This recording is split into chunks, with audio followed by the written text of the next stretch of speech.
All right, we're back with the mechanics of money, and this time with my friend Alec from Cove. Alec, thanks for coming on.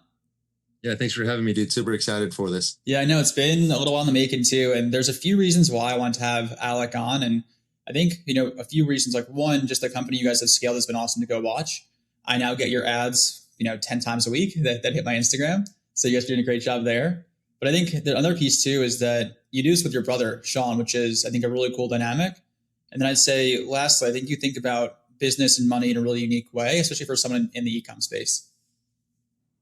Yeah, no, I appreciate you having me on. I think it's been a fun journey, and to your point, I think we do think about it a lot differently. I go to a ton of founder events, and it's always interesting. That's one of the reasons I hopped on this call was I wanted to share my perspective, and it's always interesting hearing how others think about money and basically how they build the business for the lifestyle that they want. And to your point, I've built this company with my brother over the past 7 years. And when we started building Cove, it was really out of a desire to not work for somebody else. So when we graduated college, we both went into public accounting, and we were basically working 80 to 90 hours a week, making about 65 to $70,000 a year, which at the time back in 2018 or 2019, that's pretty good money. Um, but it always felt like you were just on this perpetual hamster wheel and you were never going to get ahead. You were just basically making enough money to survive down in Orange County where we live. And, if you kind of fast tracked your way to partner in 10 years or so, then, you'd be making about $500,000 a year, which is pretty good money, but nothing that's going to make you, generationally wealthy within the next 15 to 20 years. And for us, we always wanted to find the shortcut to life, right? We wanted to find the fastest way to make money to basically retire and go have fun. And at the time, it was we just wanted to go surf and hang out with each other. And I mean, Sean's been my best friend since the day we were born, and till the day we die, we just like hanging out together, doing going and doing fun stuff, surfing, driving cars, whatever it is, just having fun.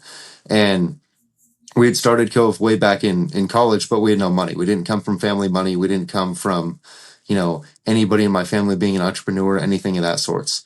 And we had started it back in college, and we basically made about 50 t-shirts, and it was some crazy design that all my buddies thought was super cool. And we put it on a horrible t-shirt that probably cost, the manufacturer $2, but they charged us $10. And we're like, man, we could do so much better if we just had a little bit of money. And fast track to 2019, late 2019, early 2020, right before COVID, we were sitting there working those public accounting jobs 80 to 90 hours a week. And we had finally, made just a little bit of money. We had about $3,000 between the two of us. And we said, you know what? Let's just give this a shot. Let's take our $3,000 and a little bit of credit card and, debt, and let's see what we can do. So we bought about 50 t-shirts from a supplier, and we tested every single one and wore it religiously for about 2 weeks. And we said, ultimately we landed on this t-shirt that was super comfortable. It was about 8 ounces in garment dyed for all the apparel nerds out there. But we found this t-shirt that we thought was really great, and I bought about 50 to 60 of them. And then we started, it's called heat pressing, but you basically, take heat and you apply, imagine like a stick-on tattoo to a t-shirt. That's essentially what you're doing. And we started with a couple designs, and we just launched the company and started selling to friends and family and basically anybody and everybody who would buy our product at that point. And this was in January of 2020 when we launched. So it was right before COVID, right before everybody was sitting on their phones.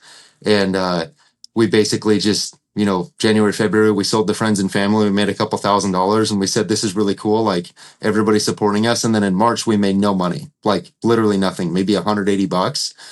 And we're like, oh shit, how do we make money? So of course, the first thing we do is go on Google and we go, how to run Facebook ads. Cause we knew, we kind of heard through the weeds, like that's how you start making money. So it was funny. Initially, Sean was supposed to be the finance guy and the operations guy, and I was supposed to be the marketing guy and the product guy.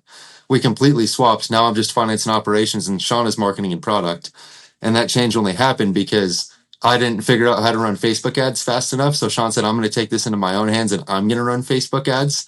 So now he's got the fun skill set and he gets to do all that, and I get to run the finance. But he essentially went on YouTube and Google and just figured it out. And he just typed in how to run Facebook ads, how to run Google ads, how to run TikTok ads, and found all these, you know, basically all these tutorials and taught himself how to do it. And by the end of April, we were making about $10,000 a month instead of the $180 in March. And then by June, I think we were in the $30,000 to $40,000 range. And then by the end of the year, we were approaching about $50,000 a month. So in year one, we went from selling to friends and family in January and February, having absolutely zero apparel experience, zero direct to consumer experience, like literally nothing other than we had gotten out of college, got public accounting, jobs, and that was it. And then went straight into apparel and direct to consumer, which was a crazy venture. But we said, hey, we're young. We were 22.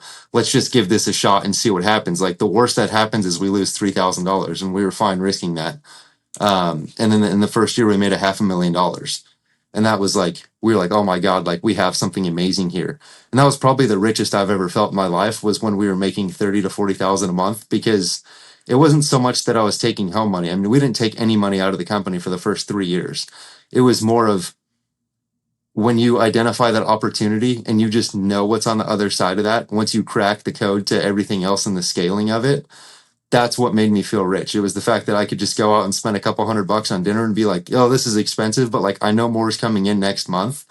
And just the freedom that came with it, because we weren't working for anybody else at that point. We both quit our jobs, and we were spending 14 to 16 hours a day just building Cove, And that's which, something, wait, that I want to dive into quickly as well too. So I think a really good point you made here too is that yes, you're taking in now a lot of cash relative to what you were, but it's all still in the company. I think a lot of people listening to this too, like they think about, okay, I'm going to go build this business and become really wealthy, which you can over time, but you have this period of time in which you're working, like you said, probably 90, 100 hours a week, in which you're taking zero cash out of the company, which means effectively you're working for zero current cash, right? Like current Alec is pissed at you, future Alec is very happy with you, right? But I think there's a certain kind of person that can go tolerate that, where they say, I'm gonna go build this business, I'm gonna go have this big exit, I'm gonna go become very wealthy. But what they don't realize is that there's gonna be a period of time, and you don't have a certain period of time as well, how long it'll be, that you then have to go build without knowing what the end outcome will be. So like, how do you guys think about that on your end when thinking of,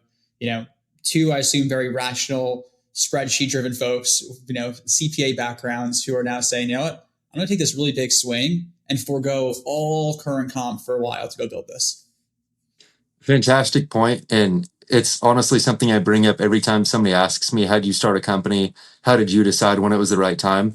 So for us, we live a very practical life. I mean, we have supercars and that stuff, but in essence, before all the money and everything that came in with Cove, we were okay splitting a house and, driving very inexpensive cars and just eating at home, and not having many expenses. So to your point, when you said, future Alec is stoked, but current Alec was pissed with not having any cash flow and the current cash opportunity of leaving behind. At that point, when I left, it was an $80,000 a year job, which is solid money back in 2020. It was more of the idea that if we just had enough to survive, it was okay. And we're at that point, we were living off about $3,000 a month. We lived in the same house. We had a roommate. I think rent was, $1,400 a piece. Food at the time wasn't crazy. It was like $600 a month, if that. That's with going out once or twice. We would just go get burritos instead of like going to Joey or Mastro's or, any of the $300 dinners that we go to now, right? Like it was $20 for burritos, right? You just did that on the beach instead of doing the other stuff. I lease hacked a Tacoma, and it was like a $50,000 truck. So I looked like I was rich, but it was like $280 to $300 a month. My brother lease hacked a BMW 330i. That was probably $340 a month. So our total expenses were very minimal, and we were still living a great life. We had the fun cars. We lived in Orange County. Our food was inexpensive because we would just go to Costco and get like a 80 pack of chicken or whatever it was, and a 25-pound bag of rice, and you get some vegetables and some fruit, and it was okay. I never felt broke, and I never felt that, we sacrificed our younger years. Granted, if you look at like the 22-year-old broccoli head kids now that are like, making 300,000 a month, I looked broke as hell. But back in the day, it was like we had what we wanted, and we were very, we were just very driven on the goal. We weren't necessarily driven on making money at that current time and taking cash out of the company, because we knew we had to build the enterprise value. We had to build the actual cash flow machine. We knew what it could be. And we were okay if we're going 2 to 3 years, which pretty much any company, you have to do that right now, unless you get VC, you get VC money, then they just hand you a couple million and you can go for it. But if you're truly bootstrapping like what we did from 3,000 to where we're at now, you're taking every single dollar and basically going to the casino and doubling down on yourself every single time. And you do that again and again and again and again. And for us, it was just on inventory, right? Like we had built this machine, for lack of better words. And it was like, you put ad dollars in, you get more revenue out than you spend. And every single customer that we acquired was profitable. So we looked at it and we said, why would we not take every single dollar we had and put it back into the company? Because at the end of the day, we were somewhere between 10 and 20% EBITDA from the start. We just profitable from day one. We never burned money. Sure, we, tested different angles and did different things and lost money in other ways. But at the end of the day, our bottom line, we were profitable from day one. And we said, hey, if I have a guaranteed 10 to 20% return based off the year, I'm going to do this and I'm going to take as many dollars as I can possibly find, whether it's just from ourselves on our credit cards or, whatever we could find. And we're just going to throw it at, throw the whole thing in there and see what happens. And that was genuinely our goal for 2 years. And we just said, let's just see how big we can get this. And by the end of the second year, we went from a $3,000 investment to year one, we made 500,000. And then by year two, we made $3 million. And at that point, we're like, oh shit, like we just 5x the company or 6x the company. Like this is insane. And it was just insane growth. And the whole time we never thought like I should probably take money out of the company. It was just take every dollar and keep going and Well, it's just keep also doubling down on yourself. yeah, it's also a really good point too. Is like you guys did this when you were young and like live pretty simple lives still, right? Like the cars are one thing too, which we can cover here later, but Yeah. like pretty simple lives. And like what that allows you to go do as well is like your baseline of spend for what you view as a quality of life didn't get too out of hand. Like mine was similar when I was in corporate still and I started making money.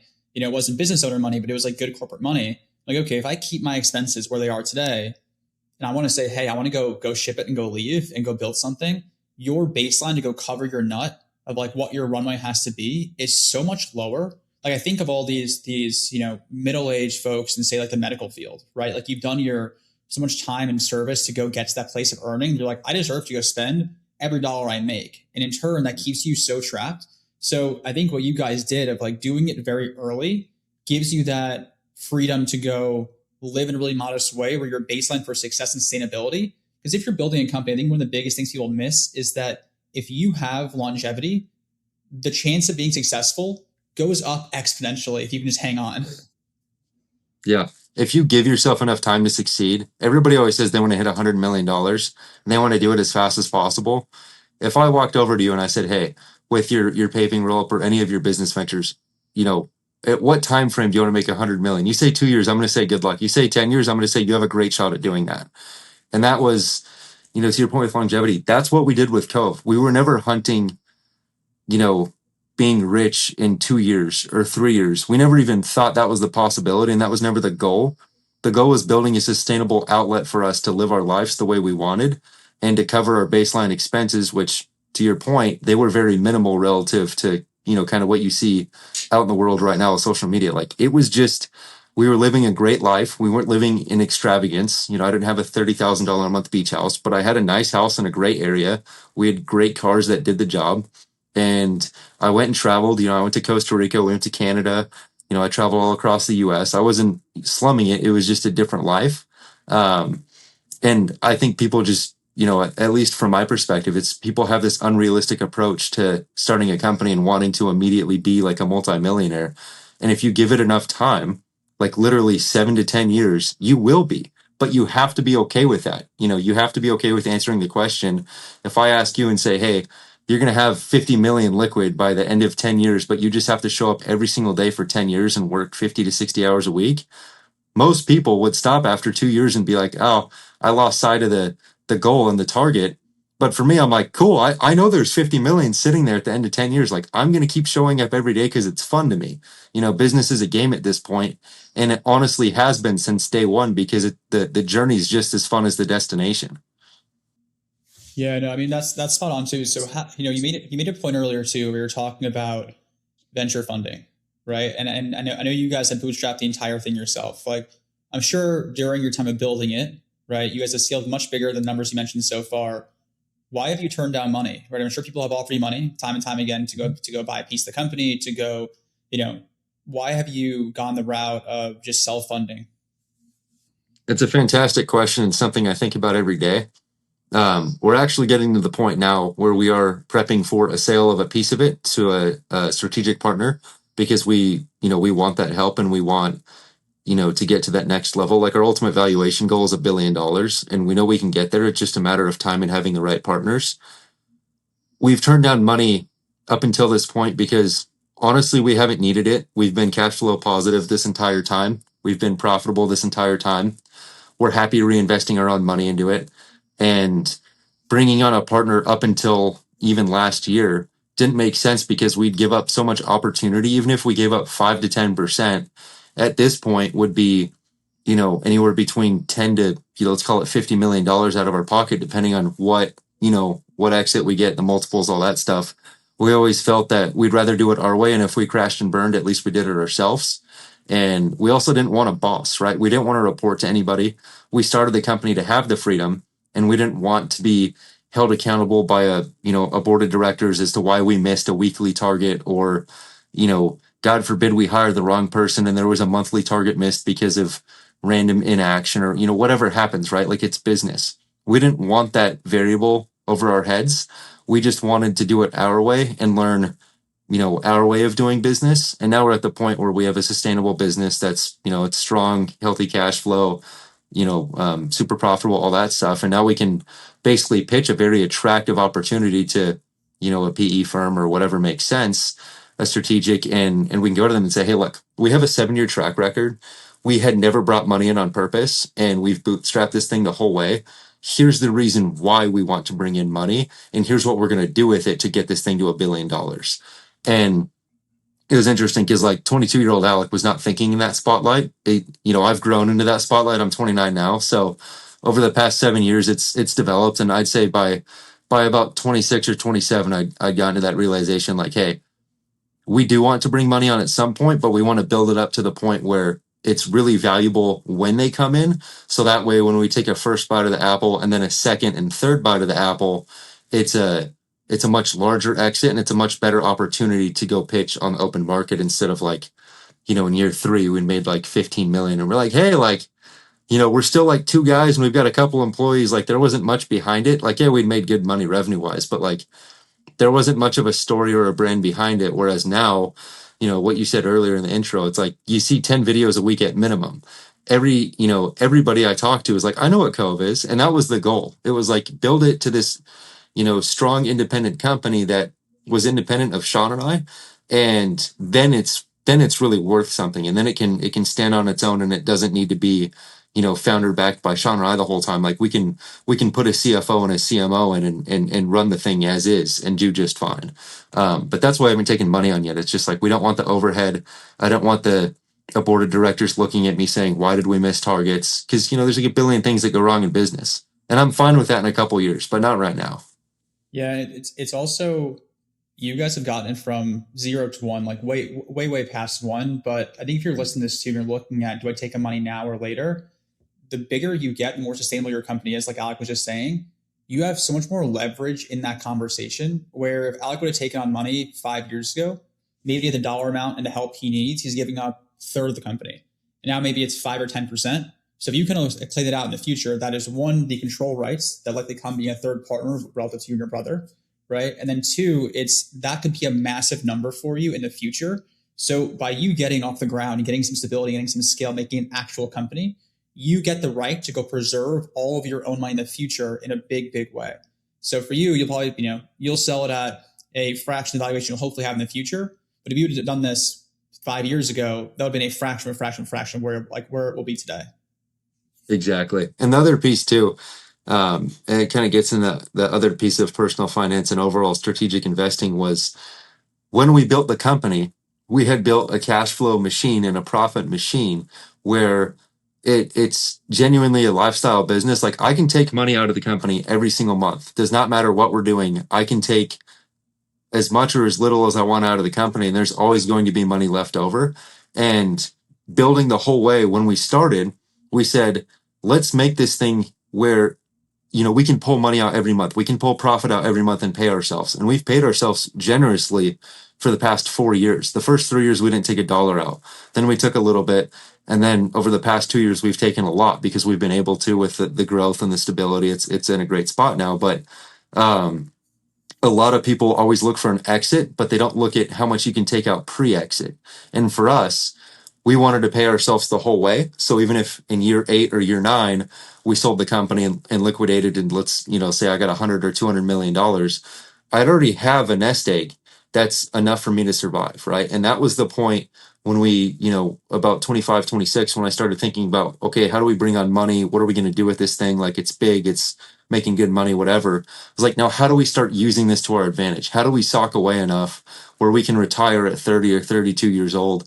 We can have the fun cars, we can have the real estate, we can do whatever we want. But how do we genuinely use this asset to provide for ourselves and set up ourselves for success? And that's what I think a lot of people miss the mark on, is they only hunt for the exit. They don't hunt for the opportunity the whole way up to the exit. And I think there's some good people out there that have done this. Like Alex Hormozy took out 30 million before he exited his company, and then he got, a $42 million sale. And, it's like, if you look at it, he almost took as much out of the company as he did when he sold the entire thing. And that's kind of how we look at it, is I want to take as much as possible out of the company and set ourselves up for success in the best way possible, right? Whether it's in stocks, real estate, car, whatever it is. And, now we're at the point where we can do that. And on a monthly basis, I have like 5 or 6 buckets, and we take a certain amount out, and we throw it all in there, and we still live and spend a very small fraction of that. And the rest of it is set for future investment and for future Alec and Sean, and setting them up just in case anything goes sideways. And I think that's another reason why we haven't taken any money on, is like, what you said is, they could have taken a third of the company, and we wouldn't be able to do that right now, right? If I had a 33% owner that wasn't Sean or I couldn't control the distributions to the extent I do now, whereas we're just 50-50. And I can do whatever I want with it, because I go to my other owner and I say, hey, are you good with this? He says yes. We say fantastic. We take the money out and invest it accordingly. There's just way less oversight, and it's way better for flexibility purposes. Yeah, it's also leverage too, right? Where if you are a cash strapped founder and you are broke, right, personally, the company itself is doing well, you're far more likely to go take a really sharky offer to buy a piece of your company to give yourself liquidity. Where if you're like, okay, we've got, we're good for the next 5 years ourselves, we've got a portfolio that's growing, all those things, then you have way more leverage to go find the right partner, because you're not bleeding out. You're kind of doing it from a position of strength. Where I want to pivot to as well is that you and Sean do everything together financially. Like when you talk about your personal finance, you and I talk all about this a lot too. Like you guys have one account for a lot of things. Like you just have a shared account for everything, which I think is a really unique place to be, both from your relationship, but also like how you view leverage internally between you and him too. So kind of walk us through what that dynamic is like between you and Sean for how you manage your, personal finances, whether it be, outside of Cove itself. Yeah, no, fantastic question. And, there's a lot of underlying structure behind it, and there's, asset protection in place and all that stuff. But the essence of it is you take distributions, we put it into a mutual asset, and it then goes into different buckets that are invested accordingly to Sean and my goals. So I have the percentages in front of me. If you look at it in out of 100%, 40% is in stocks, 10% would be in alternative investments. So that would be, investments in like OpenAI and Anthropic and SpaceX, any private companies basically, that are not currently public. We have about 15% in cash. We have 15% in real estate, 1% in crypto, about 5% in hard money, and then about 15% in cars. So I guess I'll touch on the cars first, because that's probably what, anybody that's listening to this, like 15% of their net worth's in cars. I'm like, what the fuck? So every single one of our cars is bought well under market value. There's equity in every single one, but we also enjoy cars, more than pretty much anything else that money can buy. And we use them aggressively. Like we go on, 10 or 12 track days a year. We go on rallies across the country. We have a genuinely amazing time with them. We also buy cars that are investments. Like we have a GT2 RS. We bought for, around $400,000. They're currently selling for about $600,000. We bought that in May of last year. So pretty solid gain on that in a year. And we just sat there and drove it 5 to 10,000 miles. Just getting paid the whole time. We just picked up a car that's 1 of 4 in the entire world. That car is going to be worth a lot in the next year or two, as soon as people realize what it is. It's on a 458 platform, which is recently skyrocketed about $100,000 from about a $200,000 car to a $300,000 car. We have like one of the rarest ones out there. So it's going to be a $300,000 car into a $500,000 car. So the cars are viewed as a toy. They're all paid for in cash, but they're viewed as a toy. They're also viewed as like an alternative investment vehicle where you can basically get paid or break even with having a ton of fun. And it's still a very not frugal standpoint, just pragmatic approach to investing and not lighting money on fire. Like I talk to Sam about this all the time, but like we want to get a boat. A boat is one of the worst investments you can make and one of the best places to light money on fire because of all the, all the maintenance, all the upkeep, the gas, everything like that.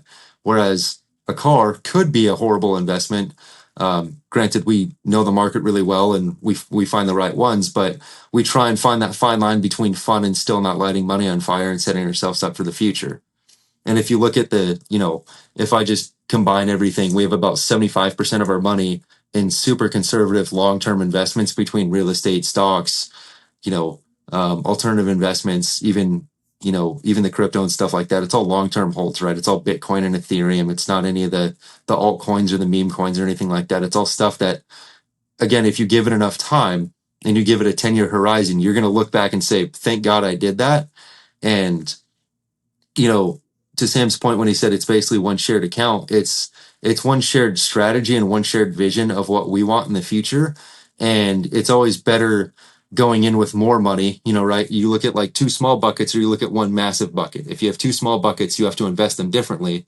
Whereas if you have one massive bucket, you can go on a better deal. Like I could go on a multifamily deal and pull more leverage because I have more money and more assets, or I could go in and I can have a more diverse stock portfolio, more diverse alternative investment portfolio, whatever it is. I can afford to kind of broaden my base on that pyramid, so to speak, and I can give us a lot more strategic upside versus if it was just me or just Sean, we would have our own individual buckets and it just doesn't make as much sense. So at the end of the day, it still splits out to us 50-50, but when we, a good instance is like we went on a multifamily investment, it's going to double our money in about 5 years, hypothetically.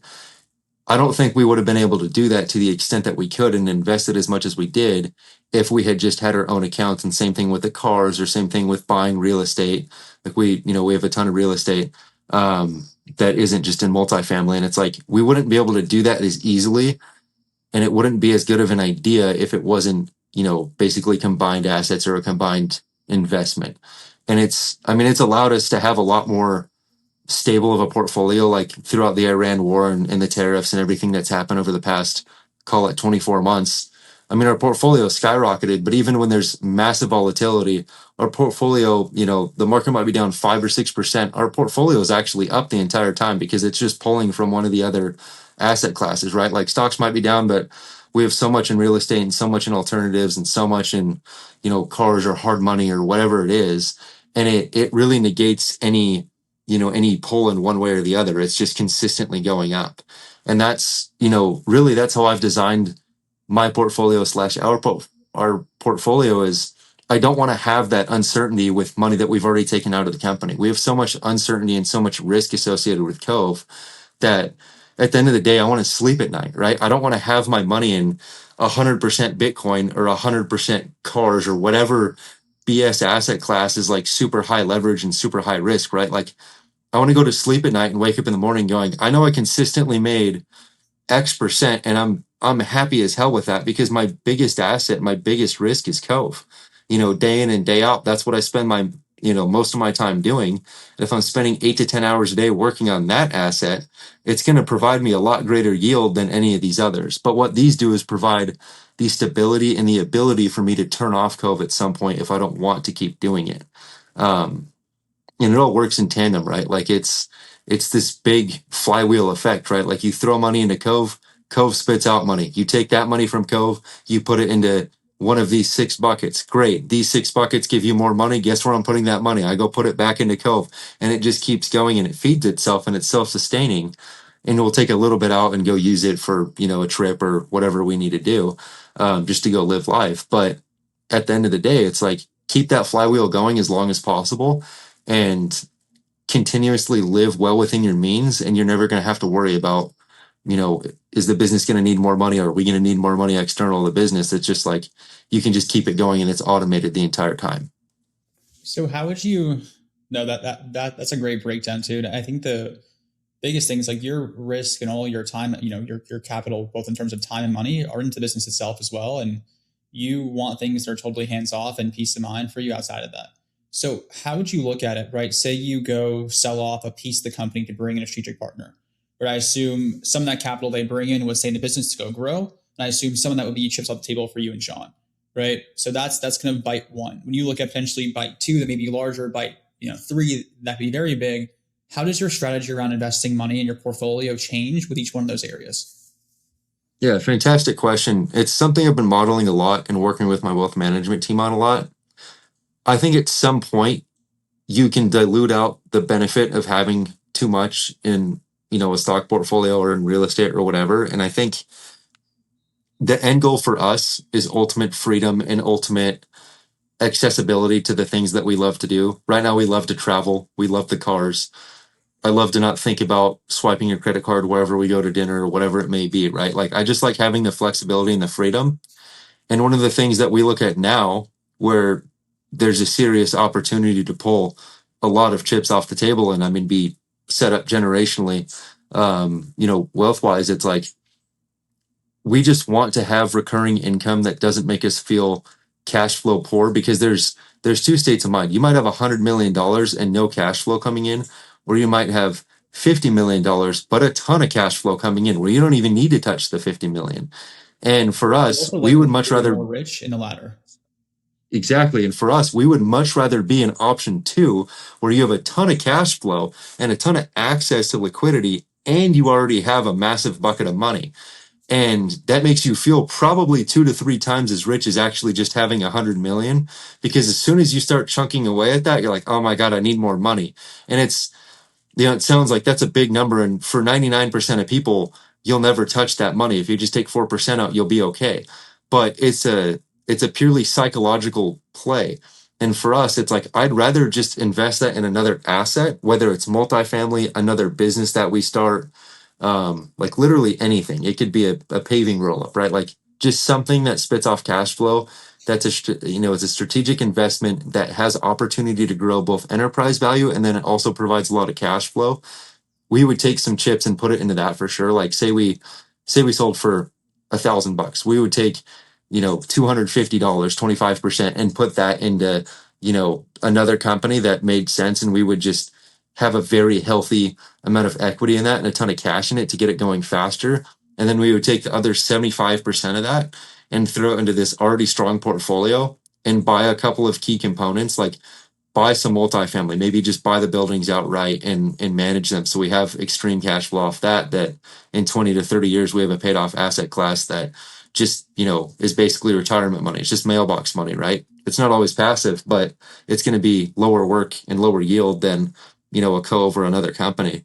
And then the rest of it is realistically going to be super conservatively put into the stock market and alternative investments. And a good amount of it would honestly stay in cash. Because we're young, we would put it in T-bills and basically have the opportunity to, Alex Ramosi uses this analogy a lot, but he basically says every 2 to 3 years I have a dump truck and I just keep the dump truck gassed up and ready to go. So that way, when that money starts falling down, he has a big enough dump truck to take that much money. And we really view it the same way, right? Like every couple years there's a massive opportunity. For us right now it's Cove. That's fantastic. In a couple years it may be Cove, it may be something else. And our goal is just to have a gassed up clean dump truck that we can back in and say, all right, fill this thing up, and then we're going to drive it away and we're going to go, we're going to go build the house or whatever it is with it, right? Like we're going to go make sure that money is preserved, right? We're not trying to take this money and 10x it or 20x it in 5 years. We're just trying to, it's all about capital preservation at this point. And then also psychological preservation of being like, okay, you're already busting your ass here. Just don't make your life hard here. And I think a lot of people tend to overcomplicate their personal finance situation and even their business finances. Like I run all the business finances for Cove, and I mentor people and I consult with people all the time. And I look at their, I look at their P&L and their balance sheet and everything they're doing. Like basically what the hell are you doing? Like this is, you're trying to build a Ferrari around a Honda Civic. And if you just did a Honda Civic the whole time, it would have gotten you farther, right? Like it's going to run 200,000 miles. This Ferrari's breaking down every 10 seconds because you're trying to have 800 different investments in $1 million portfolio. It just doesn't make sense. And, and for us, it's just like have the Honda Civic and be okay with it and just very consistently go down that road and keep chugging along. So one thing too, I know we've talked about it offline as well. So I think one of the really big advantages that you guys have too, as you scale up your stock portfolio, is the ability to go borrow against it. So kind of walk through like how you think about that and kind of what that actually means. Yeah. So I think there's two schools of thought with debt. I think, there's business debt and then there's, personal debt for us. I mean, we do have access. It's called a liquidity access line. The other term for pretty much anywhere else would be a securities-backed line of credit or an S block. Both of those essentially do the same thing. You get anywhere between a 50 to 70% loan rate against whatever your assets are. So if you have $1 million in a portfolio, assume 70%, you can basically take a $700,000 loan out against your assets. And it's usually at a very attractive interest rate, somewhere between, let's call it 4 and 8%, depending on how much money you have, what, advisor, if you're at Goldman or Morgan Stanley or, whatever, they're going to have different rates. But I think it's, when used reasonably and conservatively, it's a great utility vehicle to get you a great deal on a home, on cars, you know, really anything that you would want to buy, a boat, whatever it is. It'd even be great for an investment. Like if you needed a bridge loan for Cove and, you just needed $1 million or 2 million or whatever, and you had that accessibility within your line of credit, your LAL or your S block. I think it's great. I think a lot of people would get into trouble with it if they weren't already financially sound and financially disciplined. It's kind of like a big ass credit card. If I just hand you a credit card and say, hey, like, you need to pay this off, and then you don't, like, whether it's a $10,000 limit or $1 million limit, you're going to have the same issue. You're just going to have a lot more of a headache to deal with on the $1 million one because it spends just as easy as a credit card. Because all you do is you call somebody and then you say, hey, wire me X dollars to this bank account, and then you go spend it. They don't ask for what, they don't care. They're going to make money on it, and it's guaranteed by your assets. So yeah, it's super low interest, but I've talked to Sam about it. In the beginning, we used to do it with cars. And for us, we might pick up a car for $250,000. And if we don't want to pay cash for it at the time, we'll essentially take a $250,000 loan out against our portfolio, go buy the car, and then pay it off very quickly over the course of 6 months or less. Same thing with the house, right? If you find a great deal on a home and you're like, shit, I really want that house, but you have to put a really strong offer in because there's a lot of competition, you can pay cash for the house and use an S block or an LAL. And I know people have done this. I haven't personally done this, but I know friends who have done it. And they'll pay cash for the house, but it's really an S block loan against their assets, and then they pay that off quickly, or they refi and get a mortgage on it after the fact. If they pick up a distressed house or whatever makes sense. And I think it's a great tool. It's great to have in your tool chest. It's not something that I would ever finance a lifestyle on. You'd get into some serious trouble really fast. And it's not something that you use all the time. I just think it's a great tool to bridge the gap between, hey, I need a little bit of money, or I don't want to sell off a certain piece of my stock portfolio if you don't have 250K cash sitting for a car, or whatever the instance may be. You want to buy a house and you don't have the money right now for the renovations, but you have cash flow coming out. Any of those scenarios, it's a great tool, and I recommend it to anybody that's a business owner. I found out about it about 3 or 4 years ago, and it's been an amazing strategy that we've used to grow our wealth and pick up some great deals on houses, on cars, on random stuff. Cool. So as you guys, before we kind of wrap up here as well too, like as you guys start, maybe have some kind of a liquidity event, right? You maybe have some bigger chunks coming in. Like, what do you see changing in like a personal level about how you go about spending? It's a good question. I don't think our day to day changes. I think we live a great life right now. And genuinely, I couldn't ask for anything else, right? Like, I've got a great home. I've got every dream car I can imagine. My dog's healthy. I've got a great relationship with my partner. I live a very simple life. And granted, we have some extravagant stuff, and I go on nice trips, and Sean does the same. But, whether I had $1 million or $1 billion, I think you just have more security, and you start to look at things like it's a little bit more accessible. Like I might fly private more, it's a fun thing to do. As douchey as that sounds, it's like it's nice. You have your own space. You can get there faster. If you want to go to Vegas or you want to go to Colorado and go ski with your buddies or your girlfriend or whatever it is, it's just a faster, more convenient way to do things. You go stay in a little bit nicer Airbnb. But I've always been a fan of getting deals, right? Like I've always been one for finding the most practical approach and the most cost effective. It's like, how do I maximize my value per dollar spent? And there's private jet companies that come up all the time, and they'll be heavily subsidized by VC money, and you can get an $80,000 flight for $5,000, and you just have to know where to look. And we'll keep doing that. You get a crazy deal on an Airbnb because you get it in the middle of the week because we can afford to go do that. We work for ourselves, so we can go do whatever we want. Go to Japan, get some great points on it. A great points deal on the 5-star hotel, whatever it is. It's like $1 billion isn't going to change me. It's not going to change my brother. I'm going to sleep a hell of a lot better at night knowing I've got $1 billion in the bank, and I think anybody would. But at the end of the day, like I already have everything I want. I know my brother does too. And for us, it's about the freedom. It's about the flexibility, providing for my family, making sure I can be around for my kids, and, being able to hang out with my friends like Sam. He texts me, hey, let's hang out. It's like, fantastic. I don't have shit going on. Let's do it. Right. Like that's what that buys you. That's what generational wealth buys you. And for those that have a more extravagant lifestyle, sure. But at some point, those dollars spent and that the shit you buy, it doesn't bring you any happiness, right? Like I've had 8 cars at one point in my life. Those 8 cars don't make you any happier. I've had cool watches. I've had, nice ass houses at the beach. Like I've done all that. It doesn't make you any happier. What makes you happy is having a great relationship, a family that you care about and love that you can provide for, friends that you love and care about and you can go hang out with all the time, and the freedom to go travel and do genuinely whatever you want when you wake up.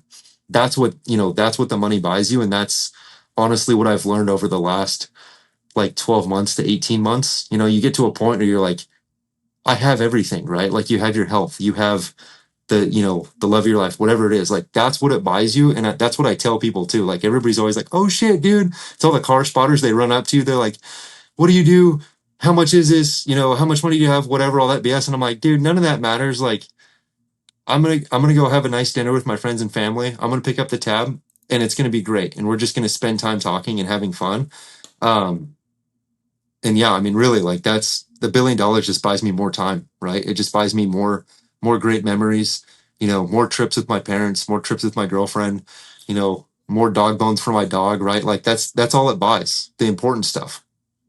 Dude, I think we end on that. That was awesome. I think that's like a really good perspective too around what the actual purpose of working is for, right? Versus just material things. I see it a ton being here in Miami as well, right? In terms of all the material type stuff you see. And I think the perspective on just the time, the freedom of the people, that matters much more. Yeah, always will. It's something I constantly say and I constantly preach, and I mean it's what I genuinely believe. I'll leave you guys with this note. It's the best book I've ever written, or I've ever read was called Die with Zero. And it's the essence of the book is basically you're going to trade your time for money, and you have a time bank and you have a money bank, right? Like you have so many minutes in your life left and you have so many dollar bills that you can make. And almost everybody trades their time for money and doesn't realize that their time is the most valuable asset, and the memories that they make with people are really the only thing that you will ever have with you when you pass away. And I've thought about that a lot. And the second piece of it is memory dividends. And if you think about it, everybody has childhood memories. They have early adulthood memories. And if you're in your 40s or 50s, you have memories throughout the rest of your decades. And for me, I want to have as many memory dividends as possible. I don't give a shit about having $300 million in dividends coming off of that. I don't care. That money's going to get made one way or another. What I care about is the fact that I can look back recently and have an amazing experience with my father at a track and have his first track experience. And I can remember that and the joy that was on his face going around the track with his 2 sons and him just hauling ass, or, taking my mom and dad out to Maui, or going with my significant other out to Oahu or Kauai or whatever, and constantly talking about the fun that you had. I think that's like that's probably the best advice I can give is read that book and start making memory dividends. And to Sam's point, it's always going to be about the people and the memories and not as much about the materiality of, living in Miami or living in Southern California. Like I live, down the street from Newport Beach where it's like everybody's fake. Like every single person is just as bad as Miami. Everybody's fake. Everybody's trying to flex that they have a G Wagon and $100,000 watch and all this stuff. I'm like, yeah, but are you happy? Do you have those memory dividends? So that's what I'll leave you guys with. Memory dividends matter more than anything, more than any money you could ever make. And once you make the money, it's more important on who you spend it with. Who do you spend your time with and how do you spend that money on making the most fun memories possible? And that's really what matters. Dude, I like it. Thanks for coming on. Yeah. Thanks for having me, dude. Always great chatting with you.